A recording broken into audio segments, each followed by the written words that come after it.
across the country that reached up to 60 million viewers and listeners. In our ongoing pursuit of transparency on this 1 month celebration, I am thrilled to bring 3 of my colleagues and our policy experts here at the White House to further recap this incredible first month of accomplishments in greater detail.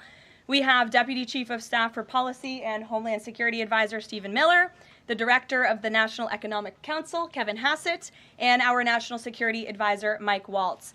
I will hand it over to them. They will deliver brief remarks on the accomplishments of this administration in the first month, and then we will open it up to Q&A.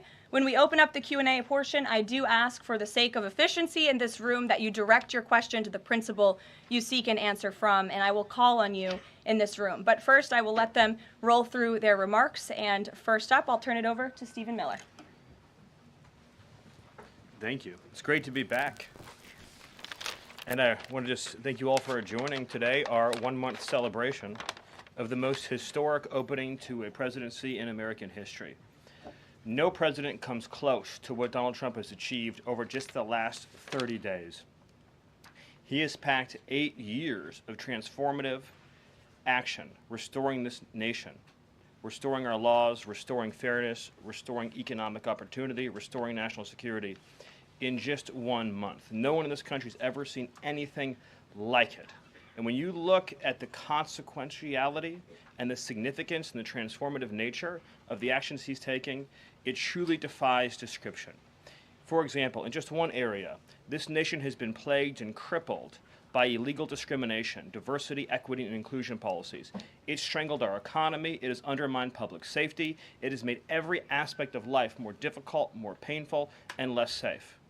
He has ended all DEI across the federal government. He has terminated all federal workers involved in promulgating these unlawful policies. He has ended diversity, equity, and inclusion in all federal contracting.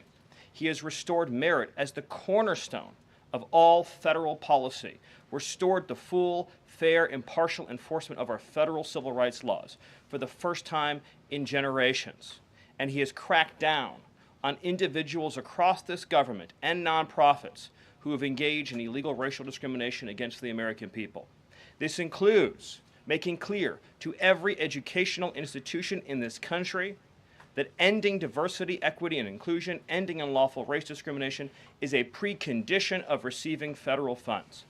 He has also saved women's sports by ending the participation of men in women's sports. He has ended radical gender ideology across the entire federal government, and he's pressured the private sector to also end and combat radical gender ideology. He's reestablished the scientific and biological truth that there are only 2 sexes in this country, male and female, that those are biologically based determinations. They are not based and can never be based on gender identity. That includes rooting out of the Department of Defense all DEI policies, all critical race theory, all gender madness, and once again having a military that is focused solely and exclusively on readiness, preparedness, and lethality. As I'm sure Kevin will talk about more, of course, he has undertaken a historic cost-cutting effort across the federal government, launching the first ever Department of Government Efficiency, uncovering corruption on a scale that we never thought imaginable, terminating every single federal worker that we have found to be engaged in the corruption and theft and the waste of taxpayer dollars, and already saving $50 billion in a single year, which over a 10-year period would be $500 billion. Just think about how vast and enormous that sum is. Of course, as you all know, he has renamed the Gulf of Mexico to its correct and proper name, the Gulf of America. He has renamed Mount Denali into Mount McKinley, part of a historic effort to restore patriotism and national pride all across this land. He has ended the weaponization of the federal government, restored the Department of Justice to its true mission of combating threats to this nation and keeping the American people safe. He has ended all federal censorship of free speech. This has been one of the greatest crises that has plagued this nation. Years and years and years of the federal government violating the First Amendment to take away Americans' right of free speech.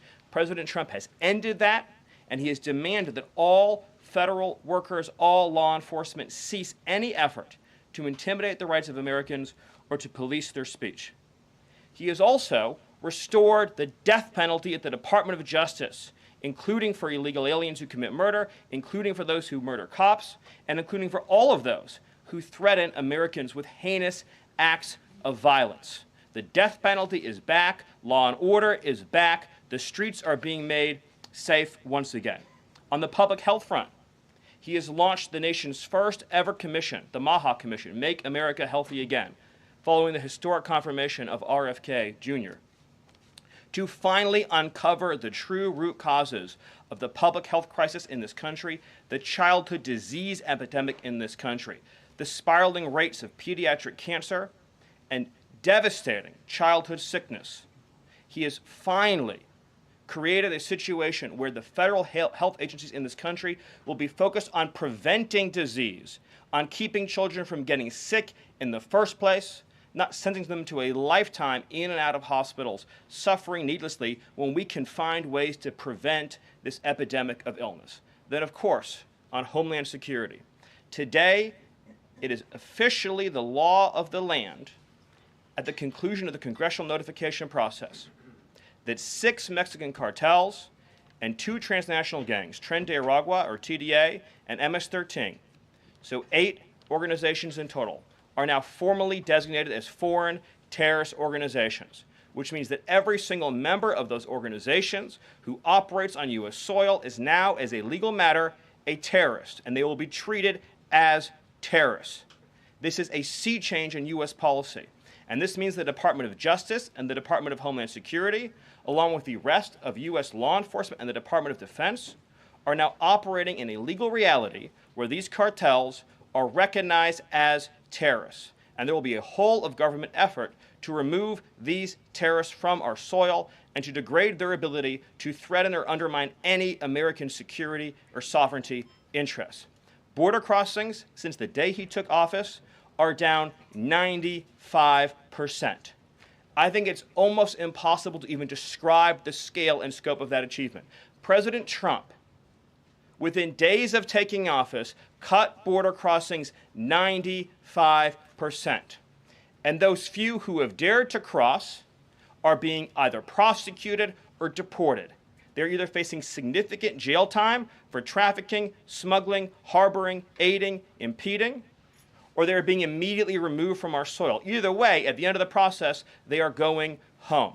He's re-implemented Remain in Mexico, and he has obtained historic cooperation from foreign countries all around the world in accepting their deportees back. And he has used the United States military to fully seal the southern border with a historic deployment of both active duty and National Guard troops, resumed the building of infrastructure. He has opened up Guantanamo Bay, and he's using military aircraft to carry out deportations all across this country. And ICE is joining with ATF, DEA, and FBI to carry out the largest deportation operation in American history. The criminals are going home. The border is sealed shut. America is safe, sovereign, proud, and free. We are a nation that everyone in the world understands all across this planet. You do not come here illegally. You will not get in. You will go to jail. You will go home. You will not succeed.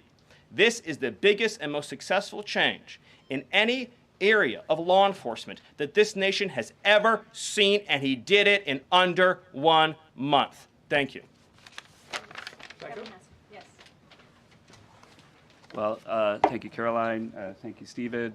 One of the things that President Trump cares most about is job creation, and it was about 7 years ago I had the honor of joining you in this room for the first time, and it looks like we've created a lot more jobs in the last month. Look at how many people are here. My estimate is about 180, but I didn't count.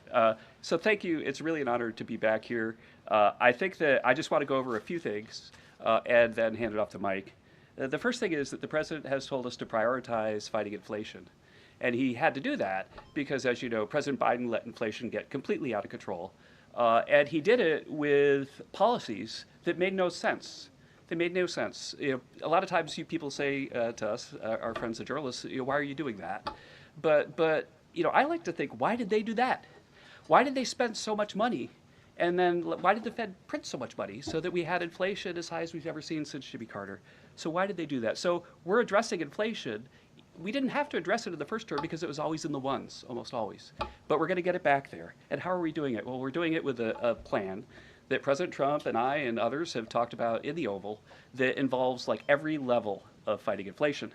First, the macroeconomic level. We're cutting spending. We're cutting spending in negotiations with people on the Hill. We're cutting spending with the advice of our IT consultant, Elon Musk.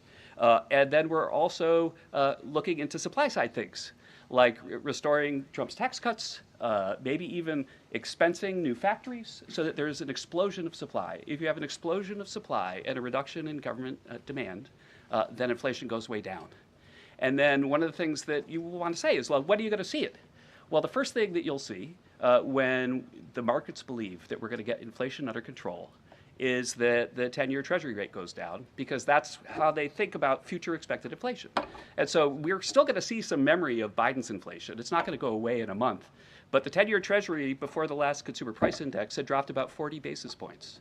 40 basis points because markets were optimistic about our ability to fight inflation. 40 basis points is kind of not a fun thing to say. Economists talk that way, I apologize. But the way to think about it is, for a typical mortgage, if that affects the mortgage rate, then it's going to save a typical family buying a house about $1,000 a year. And that's just in our first month. Okay. The second thing we've done is we've had a lot of trade talks. In fact, I was just meeting a minister from Mexico with Howard Letnick just a couple of hours ago. And we're talking about reciprocal trade, and we're also talking about the fentanyl crisis. And so reciprocal trade is about our government treating other governments the way they treat us.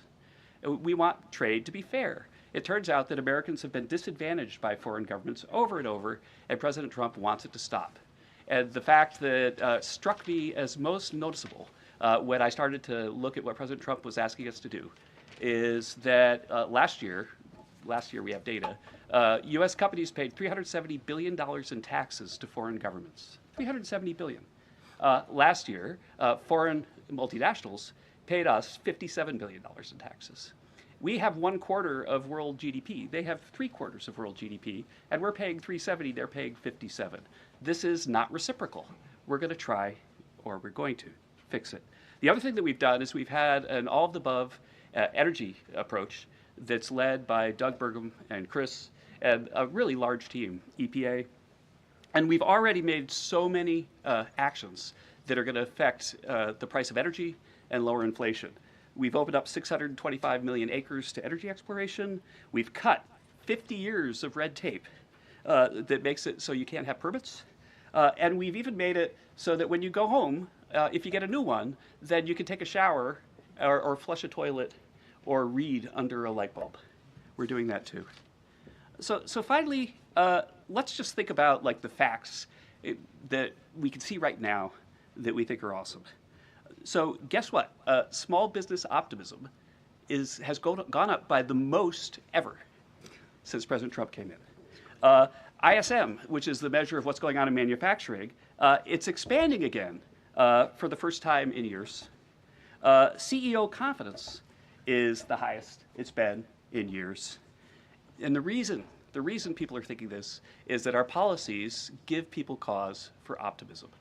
And then I want to reiterate what Stephen Miller said, because it's so important, and it's so important for financial markets to start to digest this, that if, say, the Treasury Secretary or any cabinet secretary with Elon Musk is able to find some savings, say $100 billion, well, in CBO land, that's actually like about 10 times that, or maybe 12 times that, over a 10-year window.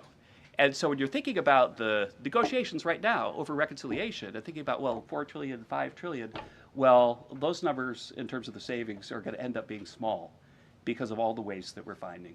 And so we're incredibly optimistic about the future of inflation and the future of our economy, and we're optimistic because we're making so much progress so far, and we already see it in market prices. And with that, I'll hand it off to Mike. All right. Thanks, Gil. Well, good afternoon. What a month, and what a sea change in our foreign policy. In addition to what we're doing on the border and restoring American sovereignty, in addition to what we're doing in our economy and the job creation and the inflation reduction, we are bringing the world back to where it was at the end of President Trump's first term, which is a world of peace, prosperity, and looking forward and getting us out of the chaos that we've just seen over the last 4 years. So over the last month, just to name a few, I had the honor of sitting in the Oval Office as President Trump spoke with President Putin and then immediately spoke with President Zelensky. And both of them said only President Trump could bring both sides to the table, and only President Trump could stop the horrific fighting that has been going on now for the better part of 4 years, and that only President Trump could drive the world back to peace. Both of those leaders said that in back-to-back calls. And of course, we just had our historic talks mediated by our good friends and partners, Saudi Arabia. We give great thanks to Crown Prince Mohammed bin Salman for hosting, and sat down for the first time in years with the Russians and talked about a path forward with peace. On top of that, and one of the things that led to that was the tremendous confidence building measure that we had with the release of Mark Fogel. I'll remind everyone, the last time that we had an American released from the Russians, either we gave up a deadly spy, pressured our allies to give up a lethal killer, or we released, under the Biden administration, the world's most notorious arms dealer, Victor Bout, who, by the way, had one of his main clients for arms, the cartels in Mexico and Central America. We gave up none of that.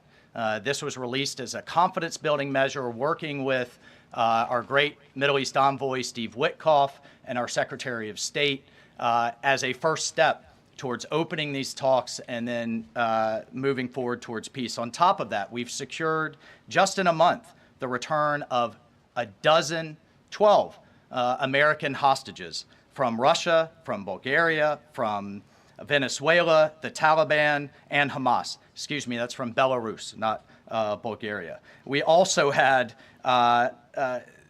for the first time in quite some time, we took out a senior leader of ISIS, an international financier and recruiter that the military had been trying to take out for quite some time and wasn't able to do so, frankly, because of a bureaucratic approval process. President Trump said, take him out, and that ISIS financier and leader is no longer on this earth. We've also taken action to eliminate other terrorist organizations in the Middle East. We drove, before the president was even in office, he started talking consequences for people that would hold Americans. Heretofore, there's been nothing but upside. You take an American, you get some better deal. You take another one, maybe you get a better deal. No more. There is now nothing but downside for taking Americans illegally, either as hostages or illegal detainees. And when President Trump sent a very clear message across the Middle East, but particularly to Hamas, that there would be all hell to pay, we suddenly saw a breakthrough. And now we just saw the release of yet another group of hostages. There have been dozens now, including 2 Americans that we've seen once again reunited with their families. As part of the talks with King Abdullah, he offered, and I think the entire world is graciously accepted, to take 2,000 sick children, cancer patients, and others out of Gaza as a humanitarian gesture. 2,000 Gazans will come out of that hellhole that it is, that wasteland that Gaza is right now, with unexploded ordnance, with debris everywhere, with no sewage, with no water. And President Trump has put forward a plan to deal with the practical reality that is 1.8 million Gazans now truly suffering. And then, just to bring it back to our own hemisphere, we've seen literally in the last month, after years of national security experts, the generals in charge, and others testifying and ringing the alarm bells about the Chinese Communist Party's presence in our own hemisphere, particularly in the Panama Canal. We're seeing the leadership of Panama step away from the Belt and Road program, move away from China and back towards the United States, and even enter into talks and other negotiations about addressing the ports on either side of the canal. And then finally, last but not least, we've had 4 world leaders in the White House, in the Oval Office. We've had the Prime Minister of Japan, the Prime Minister of India, the King of Jordan, and of course the Prime Minister of Israel just in the last 4 weeks. And next week, we'll have the Prime Minister of the United Kingdom, and we'll have the President of France, Macron. So President Trump is on what we call Trump warp speed. We are all honored to be really serving under his leadership and his vision. And truly, when we all say, and the president himself says, he is a president of peace. He is a president focused on restoring stability.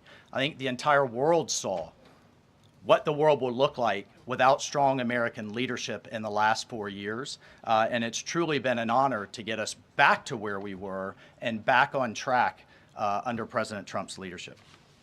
Thank you, Mike. Thank you. Thank you, everybody. I'm sure you're very eager to ask questions of these very smart people working very hard on behalf of the president. We do have somebody in our new media seat today. We have John Stoll, who is the head of news at X. As you all know, you're all on X. It's home to hundreds of millions of users, a large contingent of independent journalists and news organizations across geographies and political spectrums. And at the same time, X remains the go-to platform for many legacy news outlets. And I know, as I mentioned, many of the reporters in this room use X to attract eyeballs to your work. Prior to joining X, John spent 2 decades in journalism, including several years as an editor at the Wall Street Journal. We are excited to have him in the briefing room today. John, we'll let you kick it off. And as I said at the top, please direct your question to the individual up here who you'd like an answer from. John, why don't you begin? All right, thank you very much. I am sitting in for a thriving ecosystem of journalists, independent and emerging news organizations who do depend on X for publicity, for a business model. And so I look forward to seeing many of them in this seat in months and years to come. I also thank you, Caroline, for opening this seat up to new media. It really is a testament not only to your open-mindedness, but also to innovation, that you'd actually think about, folks that are not traditionally credentialed to be in this room, and not only have a question, but also to witness. This is a very important intersection of power and the free press. And so just the ability to witness this and be part of it, it brings everybody's game up. So thank you for that. I think this is for Mike Waltz. My question is about Ukraine. Sure. For about more than 10 years, I've been fascinated, like many, with what's going on. Was in Northern Europe, working out of the Baltics when Crimea was annexed, and was a lot of this came on Twitter. The platform used to be known as Twitter. Was a lot of European leaders would talk about their disappointment and solidarity with Ukraine, but when it came to actually doing something, it felt like they were passing a hot potato and sent it over the Atlantic.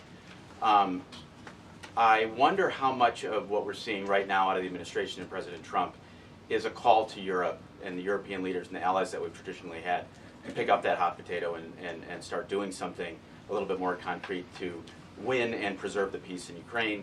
The second question I have is, it's related, is there's been a lot of speculation that President Trump and the administration might be manipulated by Vladimir Putin. I wonder if you can just talk a little bit about the administration's posture and your confidence in the competence of this administration to go toe-to-toe with Vladimir Putin. Well, I'll take the second question first. If there's anybody in this world that can go toe-to-toe with Putin, that could go toe-to-toe with Xi, that could go toe-to-toe with Kim Jong-un, and we could keep going down the list, it's Donald J. Trump. He is the deal maker in chief. There is no question that he is the commander in chief. And I, for one, and I think all Americans and around the world should have no doubt about his ability to not only handle Putin, but to handle the complexity of driving this war to an end. And then on your first piece on Europe, I'll take you back to 2014. You're right, there was a lot of hand-wringing in Europe and not a lot of action. There's also a lot of hand-wringing here in Washington under the Obama administration and not a lot of action. They literally threw blankets at the problem. And so I'll remind everyone that Putin had some type of conflict, invasion, or issue with their neighbor under President Bush with Georgia, under President Obama with Ukraine 2014, not under President Trump 45, and again with President Biden in 2022.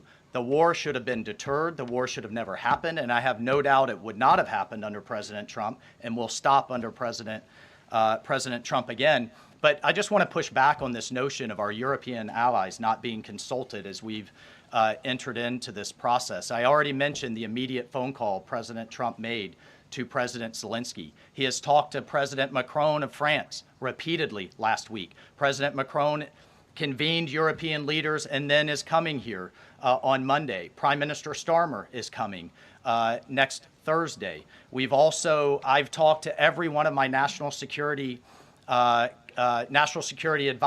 counterparts across the spectrum in Europe. I've talked to Secretary General Rutte, the leader of NATO, the Secretary General of NATO. We have repeatedly, oh, by the way, we had half our cabinet, 7 cabinet officials, including the vice president, at the Munich Security Conference, all engaging, all listening, and all making sure our allies are heard. However, we've also made it clear for years, decades even, that it is unacceptable that the United States and the United States taxpayer continues to bear the burden, not only of the cost of the war in Ukraine, but of the defense of Europe. We fully support our NATO allies. We fully support the Article 5 commitment, but it's time for our European allies to step up. And one of the things that Secretary General Rutte said on our call was, this last couple of weeks have been a real wake-up call. And I asked him, what have you been missing the last couple of years? The fact that we are going to enter into a NATO summit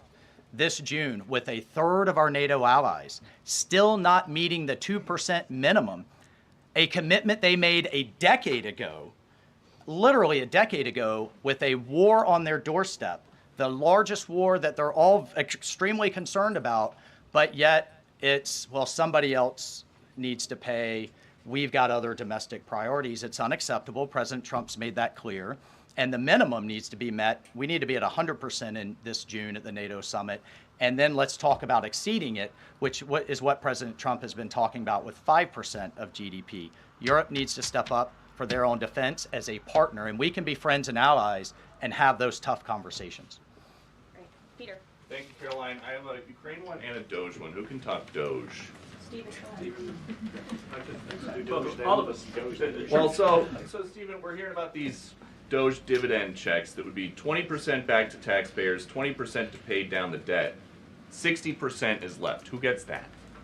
Well, the way that it works is when you achieve savings, you can either return it to taxpayers, you can return it to our debtors, or it can be cycled into next year's budget, and then it just lowers the overall baseline for next year. So in other words, you can just transfer it into the next fiscal window and then lower the overall spending level.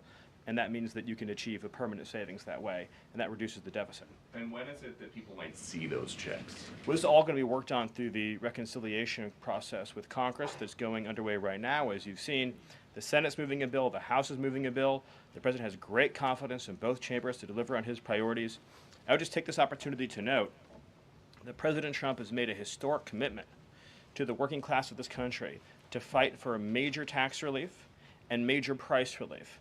And cutting spending, as DOGE is doing, and cutting taxes is the key to delivering on both of those promises, and President Trump is resolutely committed to doing both. Thank you. And on Ukraine, I guess this is for Mike. Sure.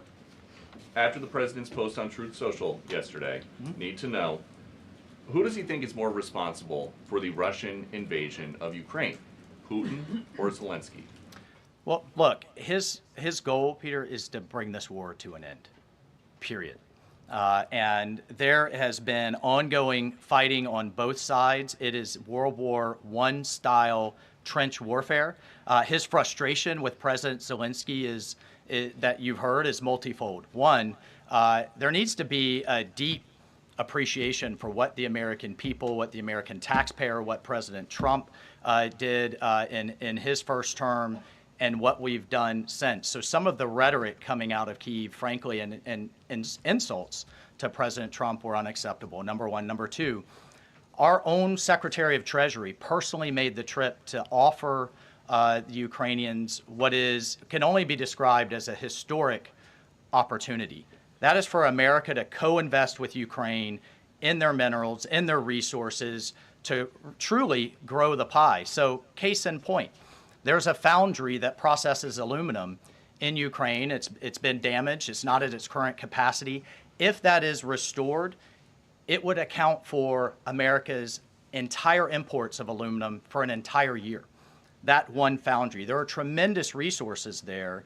Not only is that long-term security for Ukraine, not only do we help them grow the pie with investments, but we do have an obligation to the American taxpayer in helping them recoup the hundreds of billions that have occurred. So, rather than enter into some constructive conversations about what that deal should be going forward, we got a lot of rhetoric in the media that was incredibly unfortunate. And I could just tell you, Peter, as a veteran, as somebody who's been in combat, this war is horrific. And I think we've lost sight of that, of the literally thousands of people that are dying a day, families that are going without the next generation. And I find it kind of, frankly ridiculous. So many people in Washington that were just demanding, pounding the table for a ceasefire in Gaza are suddenly aghast that the president would demand one and both sides come to the table when it comes to Ukraine, a war that has been arguably far greater in scope and scale and far more dangerous in terms of global escalation to U.S. security. And I do have one for Caroline. Does President Trump have a bet with Trudeau about this USA-Canada hockey game tonight? And when there is a big hockey game on, is the president watching for the goals or for the fights? Probably both. I think he's watching for the United States to win tonight. I know he talked to the USA hockey team this morning. He talked to the players after their morning practice around 10 o'clock. And I also spoke to some folks from that team after. They were jubilant over President Trump's comments to the team. I believe they're going to put out a video of that call. So he looks forward to watching the game tonight, and we look forward to the United States beating our soon-to-be 51st state, Canada. Bloomberg, go ahead. My question is for Mike Waltz. Can you give us a readout of Kellogg's meeting with Zelensky that just wrapped up? And in particular, Zelensky publicly rejected this deal about the rare earth minerals. Where does that stand? Well, we're going to continue to have, he needs to come back to the table, and we're going to continue to have discussions about where that deal is going. Again, we have an obligation to the taxpayer. I think this is an opportunity. The president thinks this is an opportunity for Ukraine going forward.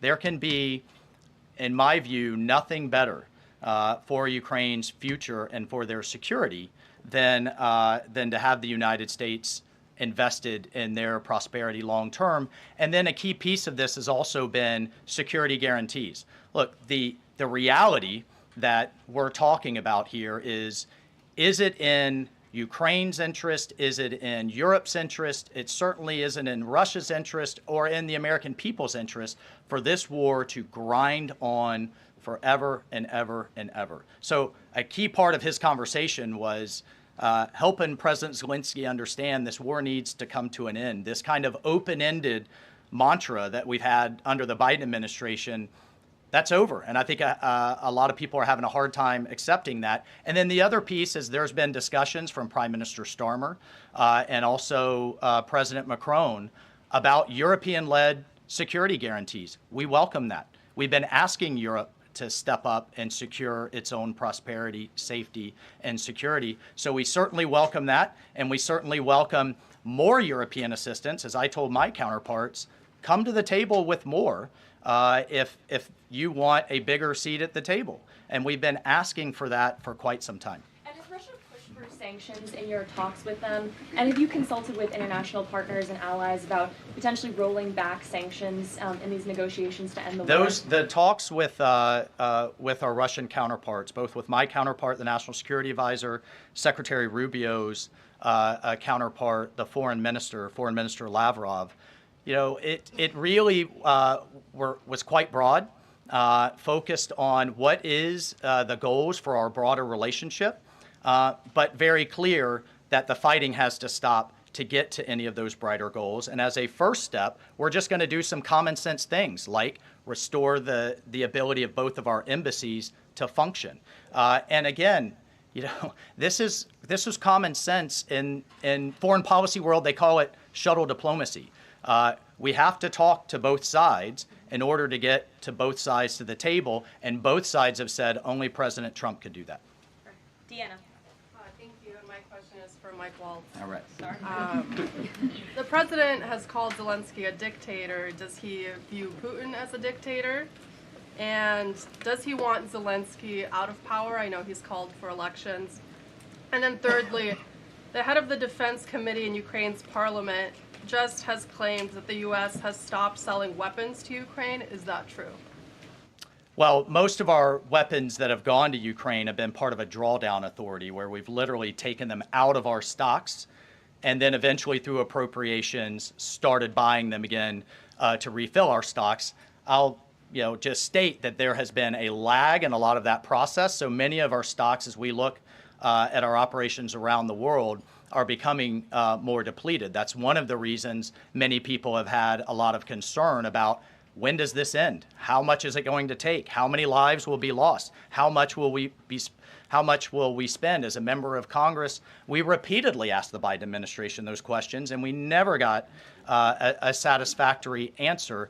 Look, President Trump is obviously very frustrated right now with President Zelensky. The fact that that he hasn't come to the table, that he hasn't been willing to take this opportunity that we have offered. I think he eventually will get to that point, and I hope so very quickly. But President Trump is, as we made clear to our Russian counterparts, and I want to make clear today, he's focused on stopping the fighting and moving forward. And we could argue all day long about what's happened in the past. Reagan. Yeah, what about I have a What about- question Oh, the for IRS. Stephen. Excuse me, I just called on Reagan. Reagan, go ahead. I have a question for Stephen and a question for Mike. Sure. Stephen, I can start with you. There have been Thank you. reports that Trump is unhappy with the rate of deportations and he wants them to be higher. Is the president happy with the rate of deportations, and are there any plans to speed up the process? Well, first of all, we all appreciate the encouragement from the media to deport as many illegal aliens as humanly possible. So thank you, and I will promise you that the full might of the Department of Homeland Security, the Department of Justice, the Department of Defense, and every element and instrument of national power will be used to remove, with speed, all criminal illegals from the soil of the United States of America, to enforce final removal orders, and to ensure that this country is for American citizens and those who legally belong in this country. We inherited an ICE that was completely shuttered. We inherited a Department of Homeland Security whose sole mission was to resettle illegal aliens within the United States of America. In 30 days, the president sealed the border shut, declared the cartels to be terrorist organizations, has increased ICE deportations to levels not seen in decades, and we are shortly on the verge of achieving a pace and speed of deportations this country has never before seen. Thank you. And Mike, there have been reports that there's some underground opposition to Trump's pick for Undersecretary of Defense and Policy, Elbridge Colby. Have you or anyone from the administration been personally lobbying senators to support Elbridge Colby? Look, I've worked with Bridge Colby in the past. He has the president's full support to be the Undersecretary of Policy, which will be a critical policy arm for Secretary Hegseth going forward that will implement a lot of these policies. And really, that's been to the extent of it. I think there's been a lot of kind of, breathless, back and forth in the press, but we're full speed ahead to get the president's team in place so we can implement his America First policy. Thank you. Mike has spoken pretty extensively. Does anybody have questions for Stephen or for Mr. Hassett? Nobody wants to talk about the economy? Sure. IRS? Okay, go ahead. This would be for either one of you. So we reported, several other outlets have reported that about 3,500 people are due to be lose their jobs at the IRS by the end of the week. If the goal of these spending cuts across the federal government has been to reduce the debt, why impose some of the deepest cuts we've seen so far at the agency responsible for raising revenue for the federal government? Well, I think our objective is to make sure that the employees that we pay are being productive and effective. And there are many, more than 100,000 people working to collect taxes, and not all of them are fully occupied. And the Treasury Secretary is studying the matter and feels like 3,500 is a small number, and probably can get bigger, especially as we improve the IT at the IRS. And so I think that it's absolutely something that is on the table for good reasons. And the point is that don't just talk about the IRS, talk about all of government. That there are so many places. I live in D.C. You maybe live in D.C. where nobody's going to the buildings. People aren't commuting because nobody's doing their job. We look back and we see that there are all these people doing 2 jobs while they're getting a government payroll on the payroll. So the point is we're fixing that, and the IRS is a small part of that picture. So you're saying that everybody who's being let go was doing a bad job? I'm saying that we're studying every agency and deciding who to let go and why. And we're doing so very rationally with a lot of support from analysis. Because we're being told by a lot of people who have been let go at other agencies that they were told they were being dismissed because of poor performance, when in some cases they haven't even had a performance review yet because they've only been on the job a couple of months. Yeah, I've never seen a person who was laid off for poor performance say that they were performing poorly. Okay. Carolyn? Good point. Sure, Caitlin. I have a question. I'll start with you, Kevin Hassett. Thank you for being here. And then I've got a question for Mr. Waltz. On these potential checks that you might send out from DOGE, is there a concern as you're thinking through this that they could be inflationary? Oh, absolutely not, because imagine if we don't spend government money and we give it back to people, then if they spend it all, then you're even. But they're probably going to save a lot of it, in which case you're reducing inflation. Okay, so and also, when the government spends a lot, that's what creates inflation. We learned that from Joe Biden. And so if we reduce government spending, then that's, reduces inflation. And if you give people money, then they're going to save a bunch of it. And when they save it, then that also reduces demand and reduces inflation. Okay, so you're not worried about it. And No, Mr. Waltz, to follow up on Peter's question, you wrote in an op-ed in the fall of 2023 that, quote, Putin is to blame, certainly like Al-Qaeda was to blame for 9/11. Do you still feel that way now, or do you share the president's assessment as he says Ukraine is to blame for the start of this war? Well, it shouldn't surprise you that I share the president's assessment on all kinds of issues. What I wrote as a member of Congress was as a former member of Congress. Look, what I share the president's assessment on is that the war has to end. And what comes with that? What comes with that should be, at some point, elections. What comes with that should be peace. What comes with that is prosperity that we've just offered in this natural resources and economic partnership arrangement, an end to the killing, and European security and security for the world. The president's not only determined to do that in Europe, he's determined to do it in the Middle East. And just a few months ago, we had an administration that had tried for 15 months, week after week, sitting with you here and couldn't get us to a ceasefire, couldn't get our hostages out. Now we're at that point. We're back to the maximum pressure on Iran, and we have just begun, and we will drive towards a ceasefire and all of those other steps. I'm not going to pre-negotiate or get ahead of the sequencing of all of that. It's a very delicate situation. But this is a president of peace, and who here would argue against peace? Okay, so you do share that assessment. And can I follow up? In 2017, ahead, then Jordan. President Trump. Go ahead, Can I just follow Jordan. up really Thank you. You quickly? just had 2 questions, Caitlin. Can I Jordan, just- go ahead. Mr. I have an Hassett. important follow-up Jordan, from Mike go ahead. Waltz. So, Go ahead. Mr. Hassett, you were speaking about tariff revenue, and you also addressed a question about the IRS. President Trump has spoken about replacing income tax with tariff revenue, especially with all this waste, fraud, and abuse that we're seeing cut. Is that a possibility? Absolutely, and in fact, if you think about the China tariff revenue that we're estimating is coming in from the 10% that we just added, plus the de minimis thing, that it's between $500 billion and $1 trillion over 10 years is our estimate. And that's something that is outside of the reductions that markets are seeing through the negotiations up on the Hill. And so we expect that the tariff revenue is actually going to make it much easier for Republicans to pass a bill, and that was the president's plan all along. And then I have a question for Stephen Miller about DOGE. So you spoke about DOGE. You said roughly $50 billion is set to be cut in a year of waste, fraud, and abuse by unelected bureaucrats. We're hearing this ironic narrative from the president's critics and the left-wing media that Elon Musk is an unelected bureaucrat and he's doing all this terrible stuff. Isn't one of DOGE's objectives to get rid of the federal bureaucracy, the deep state, and also who was running the White House when Joe Biden was in office? Because I don't know a single person who believes it was Joe Biden. You're tempting me to say some very harsh things about some of our media friends. Yes, it is true that many of the people in this room for 4 years failed to cover the fact that Joe Biden was mentally incompetent and was not running the country. It is also true that many people in this room who have used this talking point that Elon is not elected fail to understand how government works. So I'm glad for the opportunity for a brief civics lesson. A president is elected by the whole American people. He's the only official in the entire government that is elected by the entire nation, right? Judges are appointed, members of Congress are elected at the district or state level, just one man. And the Constitution, Article 2, has a clause known as the vesting clause, and it says the executive power shall be vested in a president, singular.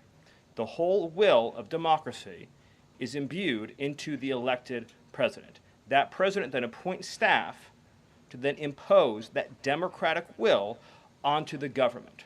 The threat to democracy, indeed the existential threat to democracy, is the unelected bureaucracy of lifetime tenured civil servants who believe they answer to no one, who believe they can do whatever they want without consequence, who believe they can set their own agenda no matter what Americans vote for. So Americans vote for radical FBI reform, and FBI agents say they don't want to change. Or Americans vote for radical reform on our energy policies, but EPA bureaucrats say they don't want to change. Or Americans vote to end DEI, racist DEI policies, and lawyers at the Department of Justice say they don't want to change.